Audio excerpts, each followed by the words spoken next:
Bonjour à toutes et à tous, c'est ici Monsieur Lambda. Je suis à l'intérieur du nouveau Toyota CHR, mais je l'ai en version PHEV, hybride rechargeable. Le hasard du calendrier a voulu cela.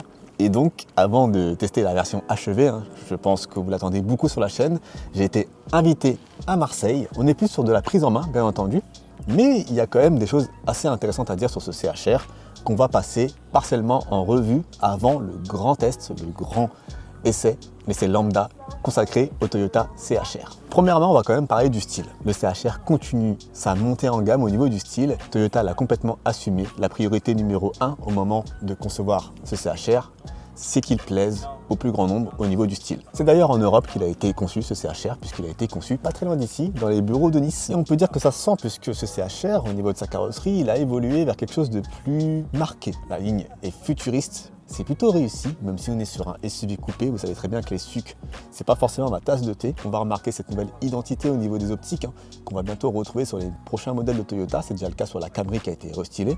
Reste à savoir si elle arrivera en France. Et l'apparition de poignées affleurantes et d'une carrosserie biton vers l'arrière. Parlons d'ailleurs de l'arrière avec ce bandeau LED qui va parcourir toute la poupe du véhicule avec l'inscription Toyota CHR qui se marie discrètement à l'intérieur. À l'intérieur, on a aussi une évolution très sensible avec une montée en gamme, oui, très clairement.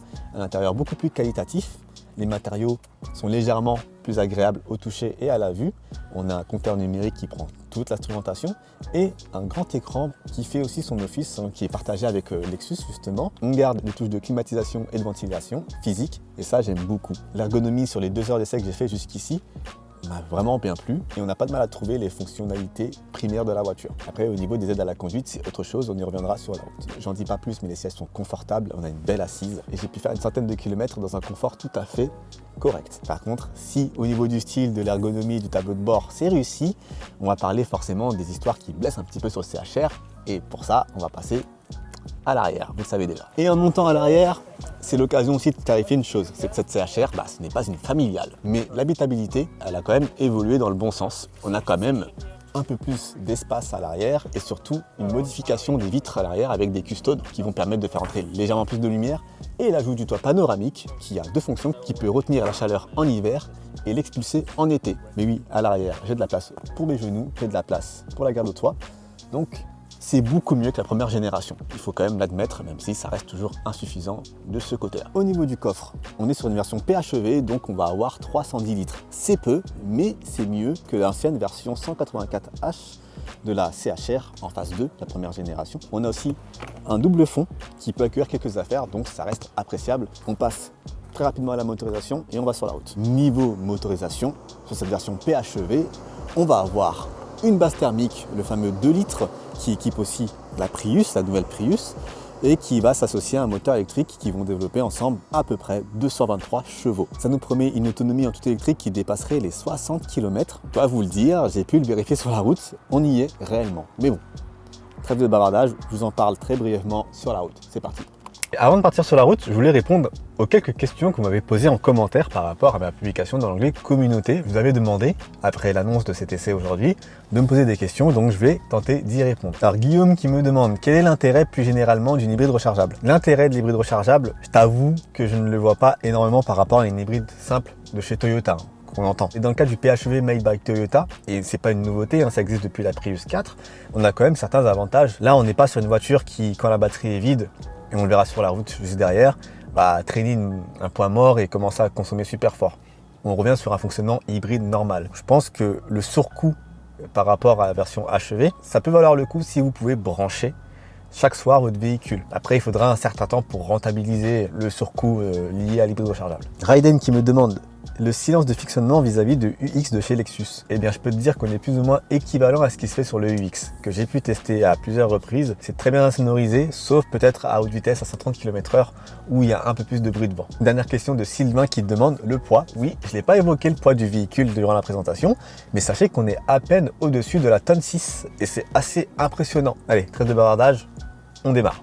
Et donc, les premiers tours de roue avec cette Toyota CHR en version PHEV, eh bien, je ne vais pas vous dire, désolé, quand je dis Toyota, il y a l'assistant vocal qui s'active. Je dois vous avouer que j'aime beaucoup ce qui se passe, hybride oblige, au volant de cette voiture. J'ai eu l'occasion de parcourir une centaine de kilomètres avec le copain les cylindres, Guillaume Pina, en mode tout électrique, jusqu'à ce qu'on ait pu vider la batterie. Malheureusement, je suis reparti avec un véhicule à qui il reste 46% de batterie. Donc, je ne vais pas pouvoir répondre à une question qui m'avait demandé quelle est la consommation sur autoroute batterie vide. Mais à 130 km/h, la voiture est en mode hybride. Et donc, on a pu mesurer à l'ordinateur de bord une consommation instantanée entre 7 et 7,5 litres au 100.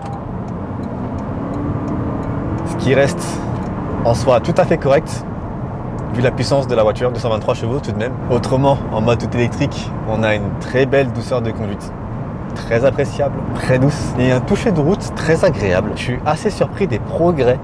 Vraiment, Toyota, ça fait 5-6 ans qu'ils font de sacrés progrès en termes de châssis. Oui, sur les routes de col en montagne, on a pu avoir un bon comportement pour cette voiture en lacet et en virage. Ça m'a pas mal surpris parce que les hybrides d'ancienne génération n'étaient absolument pas capables de faire ça. Et là, ça a beaucoup évolué. Donc bravo à Toyota pour ça. Mais oui, en termes d'amortissement et de suspension, on est sur un bon compromis entre fermeté et souplesse.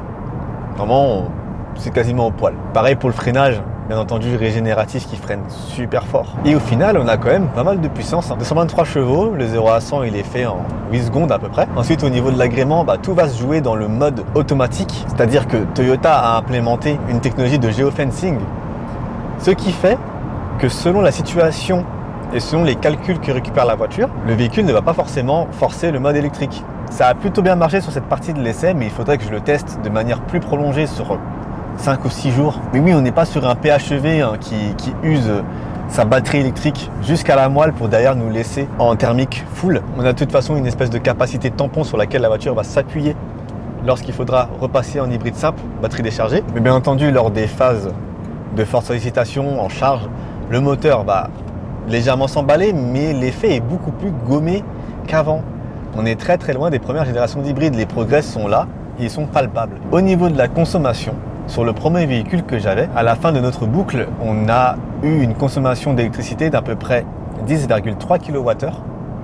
Plutôt excellent. Après, il faut relativiser puisqu'on était sur des routes de montagne, donc on montait, on redescendait, on a régénéré énormément d'énergie. Ce serait plus intéressant de voir ce que ça donnerait sur une région plus plate comme l'Île-de-France ou le Nord. Et au niveau du carburant, là il y a un petit souci au niveau de l'affichage de Toyota parce que lorsqu'on est en mode EV, il n'affiche que la consommation en mode EV.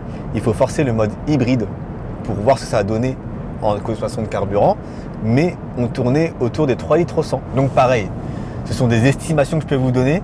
On aura des chiffres le plus précis lors de l'essai complet du véhicule, bien entendu. Et par rapport aux équipements, on est en finition collection première, c'est une finition unique qui sera disponible pendant 1 an. Ensuite, elle laissera sa place à une autre finition. Donc on a le top du top avec tous les équipements disponibles en termes d'aide à la conduite, le toit panoramique opacifiant, l'aide au stationnement en 3D à 360 degrés, le stationnement automatique. En tout cas les amis, ça sera tout pour cette prise en main de cette Toyota CHR hybride rechargeable. Désolé, j'ai du mal à vous comprendre. J'espère que cette prise en main vous aura plu, qu'elle ne vous aura pas frustré parce que en effet, si je dis tout pendant la prise en main, j'aurai pas grand chose à dire durant l'essai complet du véhicule. En attendant, j'espère que cette vidéo vous aura plu. Si c'est le cas, comme d'habitude, vous laissez un pouce bleu. Si vous êtes nouveau sur la chaîne, bienvenue. Abonnez-vous, vous allez voir qu'on passe du bon temps ici, on parle beaucoup de voitures japonaises et d'hybrides, mais pas que, on teste tout. En attendant la prochaine vidéo les amis, c'est dimanche. Moi, je vous souhaite une bonne journée, une bonne soirée. Vous roulez prudemment. Oula. Je vous l'ai dit, l'amortissement est vraiment... Et je vous dis peace.